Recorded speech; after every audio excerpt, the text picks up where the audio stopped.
Students, welcome to my channel. आज हम quadratic equation के क्वेश्चन सॉल्व करने जा रहे हैं। जो इम्पोर्टेंट क्वेश्चन थे, हमने एक सीरीज स्टार्ट की थी कि most important question for JEE main quadratic equation. तो क्वाड्रेटिक इक्वेशन के क्वेश्चन स्टार्ट करते हैं। देखो स्क्रीन पे क्वेश्चन गिवन है आपके को कि इफ अल्फा एंड बीटा, ये question number it is question 1। तो कलर हम चेंज कर लेते हैं। तो देखो फर्स्ट क्वेश्चन, इसमें का दो रूट्स हैं अल्फा एंड बीटा। अल्फा और बीटा दो रूट्स, तो अल्फा क्या है, बीटा से लेस है। तो फिर ये इक्वेशन है x square plus b x plus c equal to 0। और एक कंडीशन और गिवन है कि सी तो नेगेटिव है, सी लेस देन 0 है, और बी क्या है, बी ग्रेटर देन 0। देखो ये जो क्वेश्चन है x square plus b x plus c equal to 0, इसमें ये इक्वेशन, इसके रूट्स अल्फा बीटा का है। तो इसका मतलब सम ऑफ रूट्स कितना आ गया, alpha plus beta minus b, and product of roots आ गया सी बाय ए होता है, तो ए यहाँ 1 है तो सी। अब आप देखो अल्फा सी तो लेस देन 0 है, सी लेस देन 0 होने के कारण अल्फा इंटू बीटा ये तो क्या हो गया, less than 0। Be greater than 0 है तो अल्फा प्लस बीटा, देखो बी ग्रेटर देन 0 तो माइनस बी क्या हो गया, लेस देन 0। इसका मतलब alpha plus beta also less than 0। अब ये देखो दो नंबर है मेरे पास अल्फा बीटा, ये अल्फा ये बीटा, ठीक है। दोनों का सम क्या आ रहा है, नेगेटिव आ रहा है। दोनों का मल्टीप्लाई भी नेगेटिव, दोनों का मल्टीप्लाई नेगेटिव, इसका मतलब एक प्लस एक माइनस। यानी अगर ये प्लस है तो ये माइनस है, या फिर ये माइनस है तो ये प्लस है, तभी दोनों का मल्टीप्लाई नेगेटिव आ सकता है, वरना तो मल्टीप्लाई नेगेटिव नहीं आ सकता। तो अब इसमें से कौन सा प्लस होगा और कौन सा माइनस होगा, तो वो कंडीशन के लिए ये देखो क्वेश्चन में ये मेंशन है कि अल्फा छोटा है बीटा बड़ा है। तो इसका मतलब अल्फा, यही कंडीशन बन सकती है ये वाली, अल्फा तो क्या हो गया, लेस देन 0, ठीक है। अल्फा लेस देन 0 हो गया, और बीटा जो हो गया वो बीटा 0 से ग्रेटर हो गया। तो इतनी इंफॉर्मेशन तो हमें ये मिली। अब लेकिन इसमें आगे और है कि मोड अल्फा बीटा, इसके बारे में भी रिलेशन है। तो अल्फा का मोड, अब आप देखो दो नंबर है, एक अल्फा और बीटा, एक नेगेटिव, देखो ये नेगेटिव है, ये माइनस का नेगेटिव नंबर, प्लस में बीटा क्या है, बीटा पॉजिटिव है। एक नेगेटिव और एक पॉजिटिव को ऐड करें तो आंसर क्या आ रहा है, नेगेटिव। ऐसा कब होगा, जब इस नेगेटिव नंबर का मैग्नीट्यूड क्या हो, ज्यादा हो। जैसे मैं कहूं मेरे पास दो नंबर है, एक ए और एक बी, मैंने कहा दोनों का सम किया तो क्या आया, नेगेटिव आया। लेकिन ये पता है उनमें एक प्लस और एक माइनस है, तो दोनों का सम नेगेटिव कब आ सकता है, दोनों का सम नेगेटिव आ सकता है जब नेगेटिव जो नंबर है वो मैग्नीट्यूड में ग्रेटर हो। इसका मतलब बीटा जो है, बीटा वो लेस है किससे, अल्फा के मैग्नीट्यूड से। तो देखो इस कंडीशन और इस कंडीशन को हम दोनों को कंबाइंड करें, alpha less than 0, 0 less than beta, और बीटा क्या है, beta less than mode of alpha. तो ये एक्चुअल में कौन सा टॉपिक है, क्वाड्रेटिक इक्वेशन में आता है कि रूट्स के बारे में बताना, विदाउट विदाउट रूट्स के बारे में बताना, ठीक है। रूट्स की नेचर ऑफ रूट्स भी होता है एक तरह से, नेचर ऑफ रूट्स, कौन सा रूट बड़ा है, कौन सा छोटा है, कौन सा प्लस है, कौन सा माइनस है, इस बारे में। तो उसके ऊपर बेस है। तो कौन सा ऑप्शन करेक्ट हुआ, देखिए alpha less than 0 less than beta, beta less than mode of alpha. तो सेकंड ऑप्शन क्या हो गया, करेक्ट हो गया हमारा।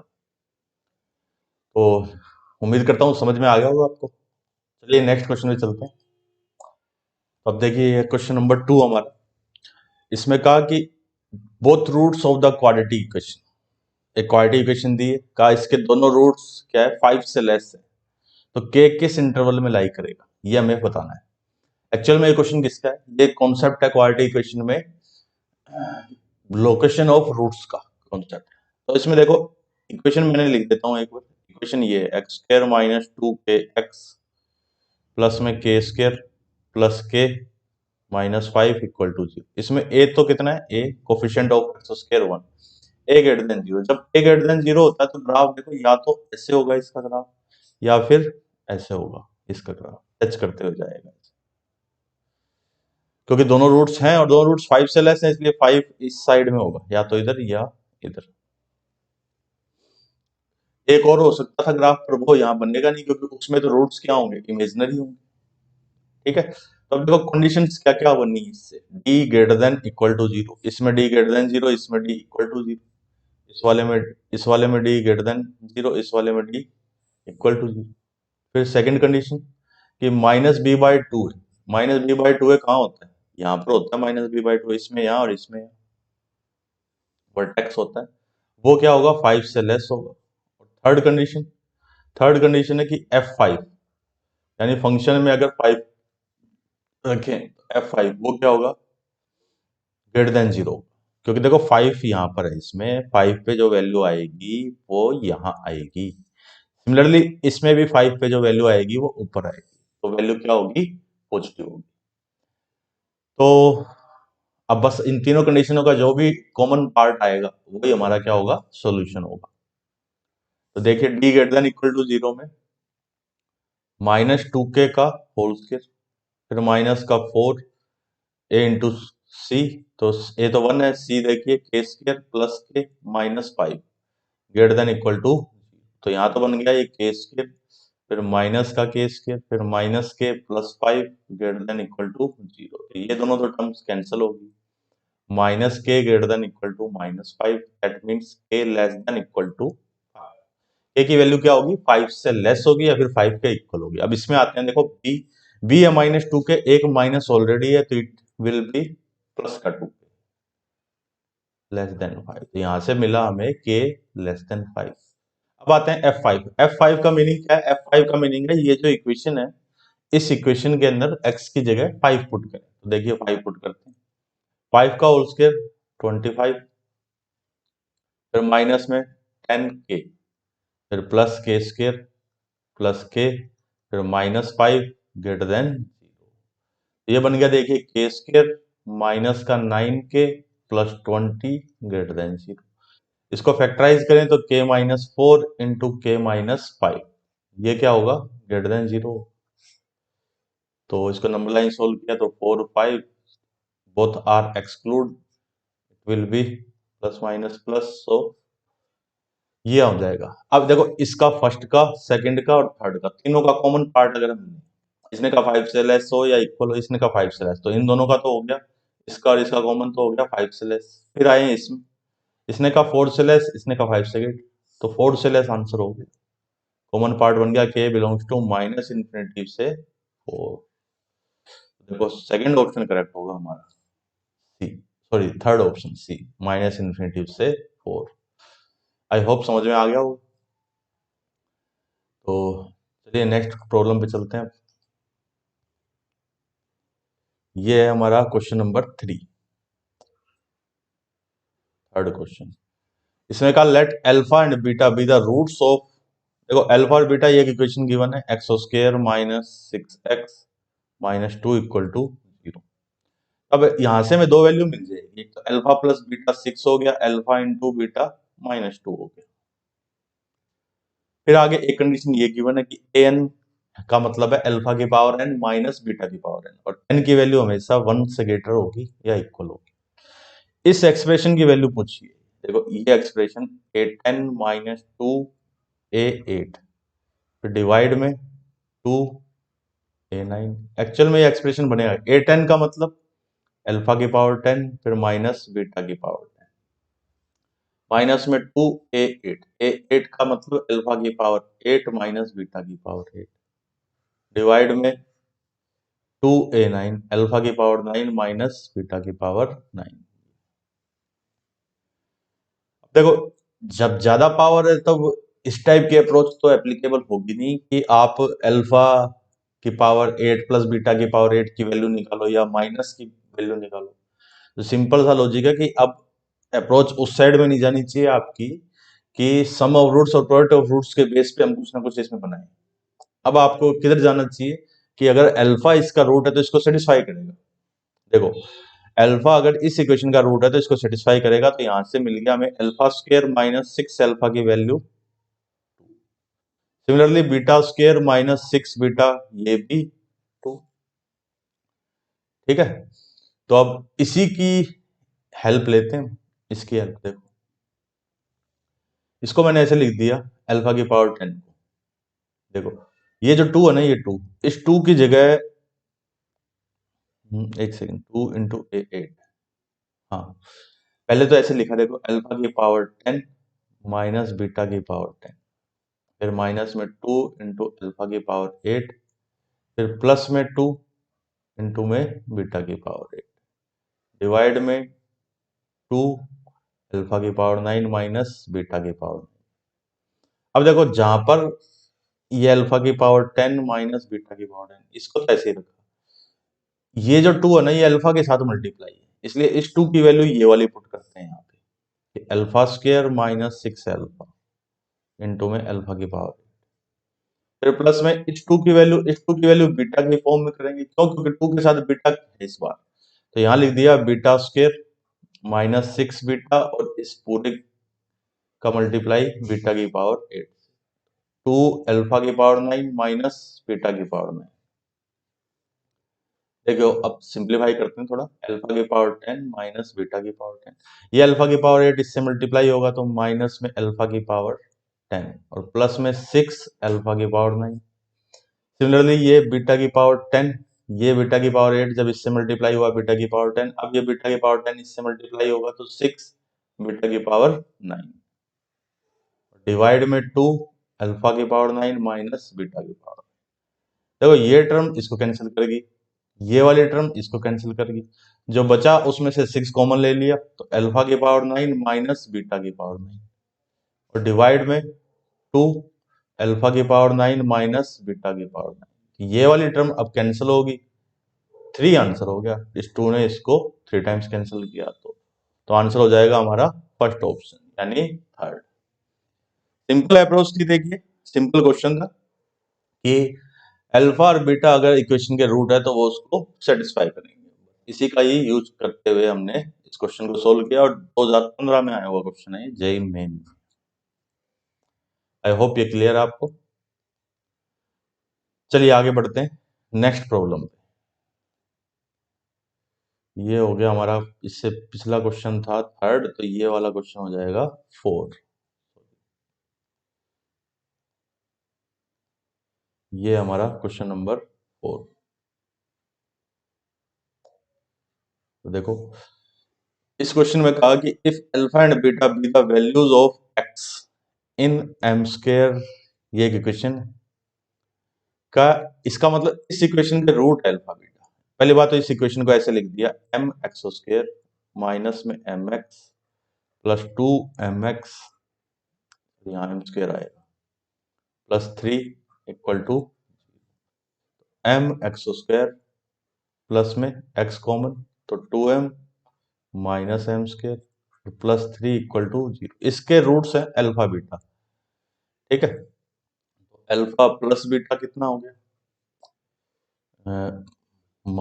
M square minus 2m upon में m, यानी m माइनस 2, और अल्फा इंटू बीटा कितना हो गया 3/m, ठीक है, दोनों वैल्यू आ गई। तो एक सेकंड, यहाँ पर एम स्क्वायर था, ये एम स्क्वायर है, तो यहाँ एम स्क्वायर है, 3/m² आएगा, और यहाँ भी एम स्क्वायर है, ये बन जाएगा 1 माइनस 2/m, ठीक है।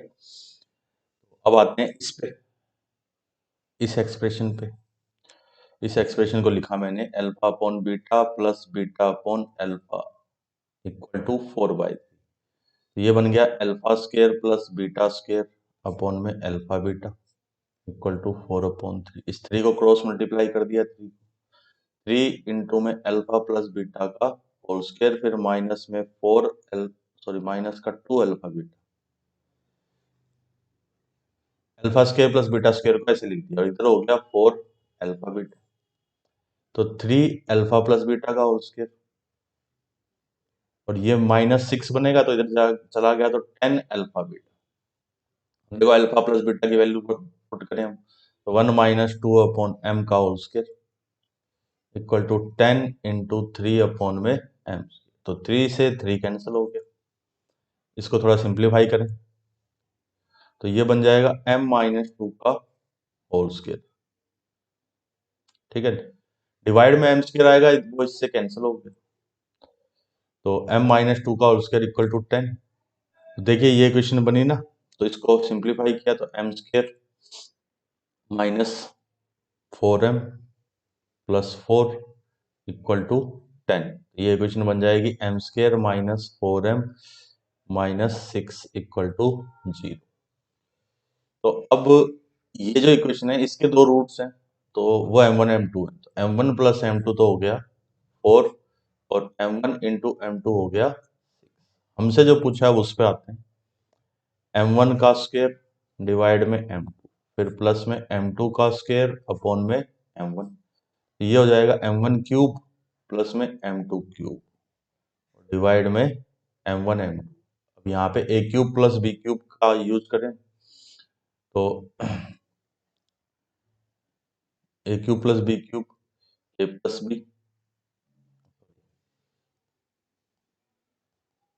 देखो ये आपने पढ़ा होगा a प्लस b का होल क्यूब, ये होता है a cube plus b cube plus में 3ab इंटू में a प्लस, तो a cube plus b cube बन जाएगा a प्लस b का होल क्यूब फिर माइनस का 3ab इंटू में a प्लस b, तो इसी का यहाँ पे यूज करते हैं। तो देखो m1 प्लस m2 का होल क्यूब फिर माइनस का 3 m1 m2 और इंटू में m1 प्लस m2 और डिवाइड में m1 m2। देखो m1 प्लस m2 का होल क्यूब 4 का क्यूब 64 फिर माइनस का 3 m1 m2 की वैल्यू है 6 और ये 4 और m1 m2 की वैल्यू 6। ठीक है, तो इसको सिंप्लीफाई करें तो 4/6 इंटू में ये हो जाएगा 4 कितना है 64, हाँ 64 प्लस लिख दिया 64 माइनस में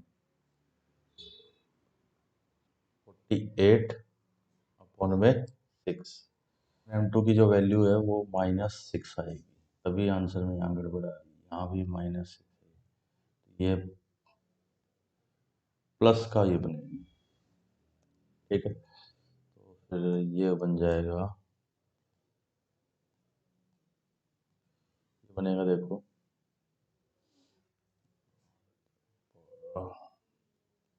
112 अपॉन में 6 यानी 68,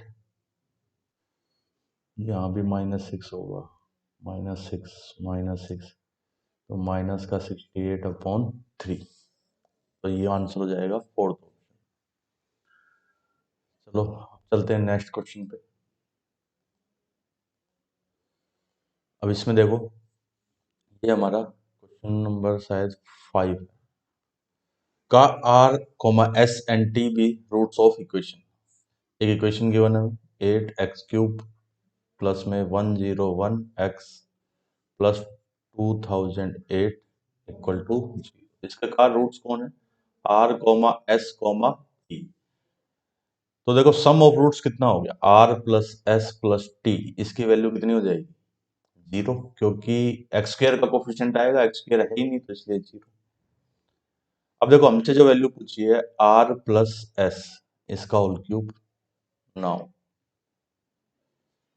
फिर प्लस में s प्लस t इस पूरे का होल क्यूब, फिर t प्लस r इस पूरे का होल क्यूब। अब देखो r प्लस इस रिजल्ट का यूज करते हैं, r प्लस s की जगह हो गया माइनस टी का क्यूब, s प्लस टी की जगह माइनस r इसका क्यूब, t प्लस r की जगह माइनस s का, तो माइनस तो मैंने कॉमन ही ले लिया, एक्चुअल में हमसे क्या पूछ रखा है r³ plus s³ plus t³, ये इसकी वैल्यू फाइंड करनी है हमें। और ये आपने पढ़ा होगा एक आइडेंटिटी होती है कि a³ plus b³ plus c cube minus 3abc, 9th class में ये आइडेंटिटी आती है, equal to a plus b plus c into में a square plus b square plus c square, फिर minus a b minus b c minus c a. और ये हमें पता है कि if a plus b plus c zero zero, then अगर ये जीरो है तो a cube plus b cube plus c cube किसके इक्वल हो जाएगा, 3abc के इक्वल होगा। पढ़ा हुआ ना ये आपने। तो देखो अगर यहाँ पर भी R plus S plus T किसके इक्वल है, जीरो के, तो R cube plus S cube plus T cube ये किसके इक्वल हो जाएगा, 3r s t के। और ये क्या है, ये प्रोडक्ट ऑफ रूट्स है, R into S into T, ये कितना आएगा, प्रोडक्ट ऑफ रूट्स होता है माइनस का सी बाय माइनस फिर प्लस फिर माइनस, तो माइनस में 2008 अपॉन में, तो देखो -3 इंटू माइनस का 2008 अपॉन में 8, माइनस माइनस कैंसिल हो जाएंगे, तो इसको आप सोल्व करो, 3 इंटू 2 से तो कैंसिल हो ही रहा है, अपॉन में 4 से कैंसिल हो जाएगा ये, तो 8 से भी कैंसिल होता है ना, तो इसको सिंप्लीफाई करोगे तो जो भी आता होगा वो हमारा क्या होगा, इस क्वेश्चन का आंसर हो जाएगा। ठीक है, चलो मैं कर ही दूं क्या, 8 की जगह यहाँ 4 होगा, यहाँ 4 आएगा, तो 1004, 4 से कैंसिल करते हैं, देखो 8, फिर 20, 251, तो 251 इंटू 3, 753, ये आंसर हो जाएगा फोर्थ ऑप्शन। चलिए अपना चलते हैं नेक्स्ट प्रॉब्लम पे। ये देखो नेक्स्ट क्वेश्चन, इस क्वेश्चन में ये कहा है कि ये एक इक्वेशन हमारे पास x square plus 2x minus n equal to का, ये जो n है नेचुरल नंबर है, और n की वैल्यू, n कहाँ से कहाँ तक है, 5 से लेके 100 तक, तो total number of different values of n so that given equation has integral roots. इस इक्वेशन के रूट्स क्या होने चाहिए, इंटीग्रल होने चाहिए। तो देखो रूट होंगे क्या, रूट्स फाइंड करते हैं जरा हम क्वाड्रेटिक फॉर्मूले से, -2 प्लस माइनस 4 इंटू में a इंटू में c डिवाइड में 2 इंटू 1, ये बन गया -2 प्लस माइनस 2 फिर 1 प्लस n और अपॉन में x की वैल्यू बनी -1 plus minus root of 1 plus n। अब देखो x इंटीजर कब आएगा, x belongs to I when 1 plus n is a perfect square, एक परफेक्ट स्क्वायर हो, 1 प्लस n एक परफेक्ट स्क्वायर हो, तो n क्या होगा, तो सॉरी, तो x होगा इंटीजर होगा। अब देखो n 5 से 100 है, तो n प्लस 1 कहां से कहां तक हो गया, n प्लस 1 हो गया 6 से लेके 101 तक। अब आप इसमें देखो n प्लस 1 कितने इंटीजर आएंगे, 6 से लेके 101 में, इंटीजर नहीं सॉरी परफेक्ट स्क्वायर कितने होंगे, पहले सबसे पहले स्टार्ट होगा 9 से, 9 के बाद 16, 16 के बाद 25, फिर 36, 36 के बाद 49, फिर 64, 64 के बाद 81, 81 के बाद 100, बस उसके बाद होंगे नहीं। देखो एन, ये तो n प्लस 1 है, तो n कितना हो गया, 8 हो गया, 15, फिर 24, फिर 35, 48, 63, हालांकि निकालने की जरूरत नहीं, मैं तो बस समझाने के लिए बता रहा हूँ, 99। n की इतनी वैल्यू हो सकती है, जब जब n की ये वैल्यू होगी तब तब यहाँ एक परफेक्ट स्क्वायर बनेगा, स्क्वायर रूट हट जाएगा और x की वैल्यू एक इंटीजर बनेगी। तो देखो कितनी बन गई, 1 2 3 4 5 6 7 8, 8 आंसर हो जाएगा हमारा, कि 8 है, n की ऐसी 8 वैल्यू है जिसपे इस इक्वेशन के रूट्स क्या आएंगे, इंटीजर आएंगे। चलते हैं अब नेक्स्ट प्रॉब्लम पर। अब देखिए ये क्वेश्चन, क्वेश्चन नंबर शायद 6 होगा, एक बार देख लेते हैं। प्रीवियस क्वेश्चन था, प्रीवियस का भी नंबर नहीं था, 5 6 7, ये है क्वेश्चन नंबर 7 का। The number of values of के फॉर विच, ये इक्वेशन इज, दो एक्सप्रेशन लिखे हैं देखो। एक एक्सप्रेशन तो ये एक्स स्क्र माइनस के माइनस टू इंटू में एक्स प्लस के स्क्र, ये एक एक्सप्रेशन है एक्स स्क्वायर प्लस के एक्स प्लस में 2k-1 का, इन दोनों का मल्टीप्लाई एक परफेक्ट स्क्वायर बने, एक परफेक्ट स्क्वायर। तो इसका मतलब जो, देखो इससे दो फैक्टर बनेंगे लीनियर फैक्टर, जैसे x minus alpha x minus beta, और इससे भी दो फैक्टर बनेंगे x minus gamma x minus delta. अब ये परफेक्ट स्क्वायर पूरा कब बनेगा, जब ये दोनों, जो ये दो है वो ही ये दो बने, तभी तो परफेक्ट स्क्वायर बनेगा एक पूरा, है ना। तो इसका मतलब इसमें, इसमें और इसमें क्या होंगे, दोनों रूट कॉमन होंगे, बोथ रूट्स आर कॉमन, तभी ऐसा हो सकता है। और जब दो क्वाड्रेटिक में दोनों रूट्स कॉमन होते हैं, तब हमने पढ़ा होगा, आपने भी पढ़ा होगा, a1/a2 equal to b1/b2 equal to c1/c2, ये होता है। तो देखो 1/1, फिर x का कोफिशिएंट इधर -k-2, इधर x का कोफिशिएंट k, इसमें कॉमन कांस्टेंट k स्क्वायर, इसमें कांस्टेंट 2k-, तो एक बार इन दोनों को इक्वल किया, k इक्वल टू में -k प्लस 2, तो 2k इक्वल टू में 2, तो k इक्वल टू 1। जरा k इक्वल टू 1 को चेक कर लेते हैं, या एक बार इसको इसको इक्वल कर लेते हैं। देखो k square equal to 2k-1, k square minus 2k plus 1 equal to 0, तो इससे भी k-1 का होल स्क्वायर इक्वल टू 0, तो k इक्वल टू, ठीक है, ये बनी। यानी एक बार इन दोनों को कर दिया, एक बार इसको, और इन दोनों को कर दी यहाँ पे। अब एक बार इसको इसको कर लेते हैं, देखो यहाँ पे कर देता हूँ मैं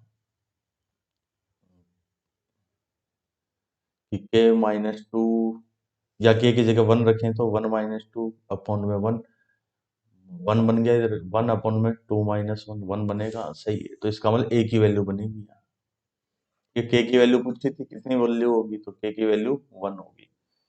अब देखो वैसे तो सोल्व कर लेना चाहिए, हम कर लेते हैं, क्या पता एक और वैल्यू कोई बनती। देखो माइनस में k-2 में k equal to k square upon में 2k-1, इसको इधर मल्टीप्लाई किया, क्यूबिक बनेगी, माइनस में k-2 इंटू में 2k-1 और इधर k क्यूब, तो इसको सिंप्लीफाई करेंगे तो फिर यही एक ही बनेगा, दो नहीं बनेगा, करने की जरूरत ही नहीं है। क्यों, क्यूबिक में एक तो k इक्वल टू 1 सेटिस्फाई कर रहा है, तो या तो ऑप्शन होगा फिर तीन, तीन वैल्यू हो, क्योंकि दो वैल्यू तो हो ही नहीं सकती, इमेजिनरी रूट्स क्या होते हैं, पेयर में होते हैं। तो बस यही क्वेश्चन खत्म हमारा, एक ही वैल्यू है k। अब चलते हैं आगे, नेक्स्ट प्रॉब्लम हमारी क्वेश्चन नंबर 7 था, ये 8 हो गया, नहीं, नेक्स्ट क्वेश्चन, क्वेश्चन नंबर 8। तो देखो क्वेश्चन नंबर 8, px एक 4 डिग्री का एक पोलिनोमियल है, इस टाइप से कि p1 1, p2 8, p3 27, p4 64, तो p5 किस प्राइम नंबर से डिविजिबल है, वो बताना है। देखो आपने छोटी क्लासों में 9th-10th में दो थ्योरम आती है, रिमाइंडर थ्योरम पॉलिनोमियल में, remainder theorem and factor theorem. Remainder theorem का तो यहाँ यूज नहीं, यहाँ फैक्टर थ्योरम का यूज है, कि अगर x equal to alpha is a zero, then किसी भी पोलिनोमियल का अगर जीरो है तो x माइनस एल्फा, उसका क्या होगा, ए फैक्टर होगा, is a factor.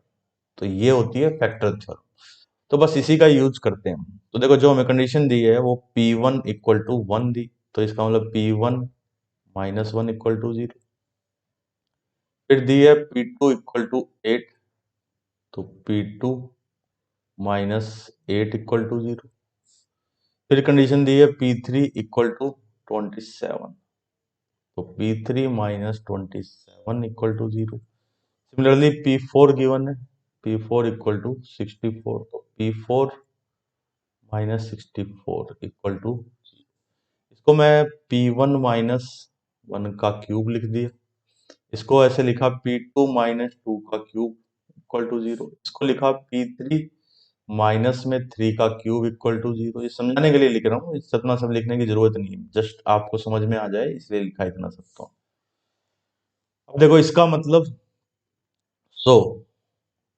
x equal to 1, 2, 3, 4 are roots of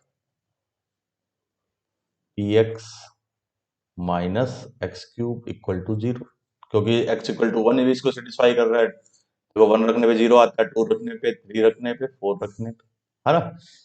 तो x इक्वल टू 1 इसका फैक्टर, x इक्वल टू 1 तो रूट्स हो गया या 0 कह दो, तो x माइनस 1 एक फैक्टर हो गया, तो मतलब px माइनस एक्स क्यूब को ये लिखा जा सकता है इक्वल टू में x माइनस 1 इंटू में x माइनस 2, फिर इंटू में x माइनस 3 और फिर इंटू में x माइनस, ये किससे, इसी से ही फैक्टर थ्योरम से, कि अगर x इक्वल टू अल्फा 0 है तो x माइनस अल्फा फैक्टर होगा, तो यहाँ पे अगर x इक्वल टू 1 एक 0 है तो x माइनस 1 एक फैक्टर होगा। सिमिलरली x इक्वल टू 2 एक 0 है तो x माइनस 2 फैक्टर होगा, फिर x इक्वल टू 3 0 तो x माइनस 3 फैक्टर, 4 0 है तो x इक्वल टू 4 फैक्टर। तो यहाँ से px हमें मिल गया x क्यूब प्लस में x माइनस 1, फिर x minus 2, x minus 3 and x minus 4। अब x की जगह 5 रखें तो P5 देखो क्या बना, 5 का क्यूब यानी 125, फिर 5 माइनस 1 4 हो गया, 5 माइनस 2 3 हो गया, 5 माइनस 3 2 हो गया, 5 माइनस 4 1 हो गया, तो 125 प्लस में 24, तो ये कितना हो जाएगा 149, ये हो गया 14। अब देख लो ये किस से डिविजिबल है, कौन सा ऐसा प्राइम नंबर है जिससे डिविजिबल है, तो इसके फैक्टर करने पड़ेंगे आपको। तो फैक्टर देखो क्या बनते हैं 149 के, 2 से तो कैंसिल होगा नहीं, 3 से 12,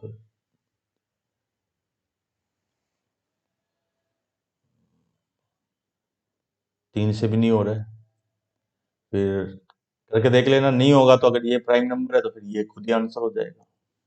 ठीक है, अब आगे बढ़ते हैं नेक्स्ट प्रॉब्लम पे। वैसे भी ये उस वो नंबर क्वेश्चन है जिसका आंसर इंटीजर आएगा।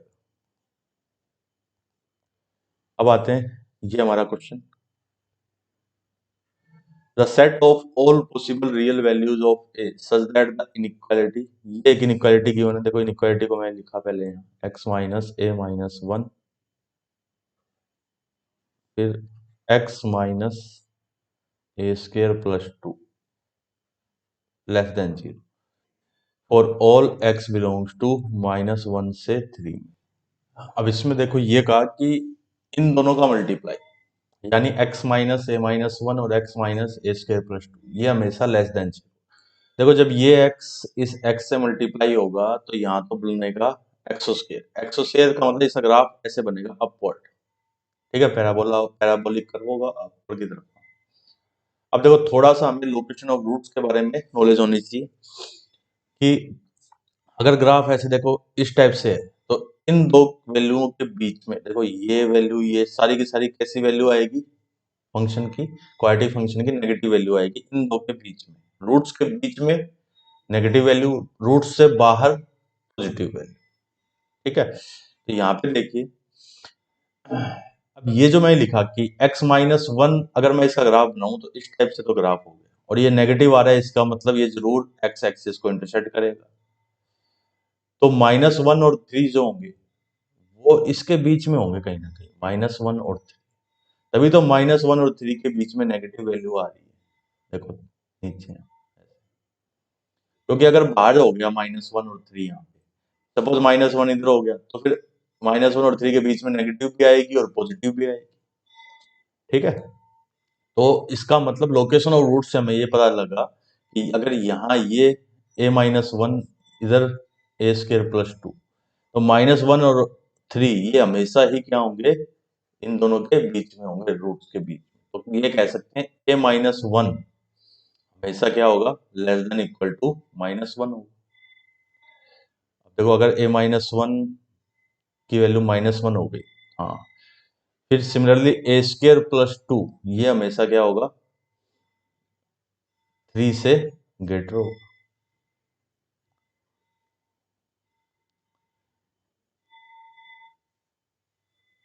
x-1 और x-1, हाँ, a² + 2 ग्रेटर देन 3, तो यहाँ से बन गया a less than equal to 0, यहाँ से a² greater than equal to 1, दोनों तरफ स्क्वायर रूट लिया तो mod of a greater than equal to 1, इससे तो बनेगा a बिलोंग्स टू -∞ से -1, फिर यूनियन 1 से इन।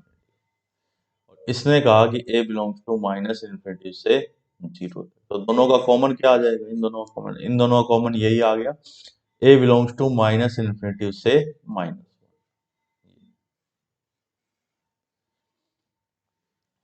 ठीक है, तो अब एक चीज और कि क्या -1 को इंक्लूड करना चाहिए, तो उसके लिए देखो, जैसे मैं a की वैल्यू -1 लूंगा, a इक्वल टू -1, तो यहाँ -1 और -1 -2, तो x+2, ये तो x+2 बन गया, और यहाँ पे -1 रखते ही 2 + 3 ये हो जाएगा x-3। तो इससे देखो जरा, यहाँ -2 और यहाँ -2 और 3 के बीच में नेगेटिव आएगा, तो अभी भी देखो आप, -1 और 3 के बीच में भी नेगेटिव आ रहा है ना, तो इसका मतलब a-1 इंक्लूड होगा, तो ये हो जाएगा हमारा सेकंड ऑप्शन। तो नेक्स्ट प्रॉब्लम पे चलें, बस यही लास्ट क्वेश्चन था। तो उम्मीद करता हूँ आपने इस चीज का बेनिफिट लिया होगा। अगर वीडियो अच्छा लगा तो वीडियो को लाइक कीजिए, चैनल को सब्सक्राइब कीजिए अगर फर्स्ट टाइम चैनल पे आए तो, और अपने फ्रेंड्स वगैरह को भी इसके लिए सजेस्ट कीजिए। और साथ साथ जेईई मेन की अच्छी तैयारी कीजिए। कोई अगर डाउट आता है, कोई भी किसी भी तरह की प्रॉब्लम है, तो आप मुझे कमेंट सेक्शन में कमेंट कर सकते हैं। तो मिलते हैं नेक्स्ट लेक्चर में। Thank you.